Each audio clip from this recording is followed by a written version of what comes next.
Año 48 a.C. La República Romana, una institución que había perdurado durante casi 5 siglos, se desangraba en una guerra civil. Dos de sus hijos más grandes, Cayo Julio César y Cneo Pompeyo Magno, se enfrentaban por el alma de Roma. Tras meses de persecución y estrategia, el escenario final se preparaba en las polvorientas llanuras de Farsalia, en el corazón de Grecia. El destino del mundo conocido pendía de un hilo. Pompeyo, respaldado por el Senado y al mando de un ejército que duplicaba en número al de su rival, se sentía seguro. Sus legiones, compuestas por más de 40.000 hombres, eran un mar de acero y estandartes. Su caballería, de 7.000 jinetes, era su orgullo y su principal arma para aplastar el flanco de César. Confiaba en una victoria rápida y decisiva que pondría fin a la audacia de su antiguo aliado. Frente a él, César contemplaba el campo de batalla. Comandaba apenas 22.000 legionarios, veteranos endurecidos por una década de guerra en las Galias, pero exhaustos y mal alimentados. Sabía que una batalla convencional significaría su aniquilación, pero César no era un general convencional.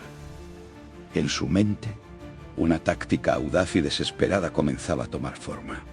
Una maniobra que cambiaría la historia de la guerra. Mientras los cuernos de batalla resonaban, César se dirigió a sus hombres. No con promesas de oro, sino con un recordatorio de su honor compartido y las victorias que habían forjado juntos. Les pidió un último esfuerzo, un acto de fe en su genio. Y entonces reveló su plan secreto, una cuarta línea oculta de infantería, formada por sus cohortes más experimentadas, con una única y brutal instrucción: no lanzar sus pilum, sino usarlos como lanzas para apuñalar los rostros de los jinetes enemigos. La batalla comenzó. La infantería de Pompeyo avanzó con paso firme, pero la legión de César cargó a la carrera, una táctica inesperada que minimizó el impacto de las jabalinas enemigas y maximizó la ferocidad del primer choque. El centro del campo se convirtió en un infierno de acero, sudor y sangre. El aire se llenó con el estruendo de los gladius y el grito de los heridos.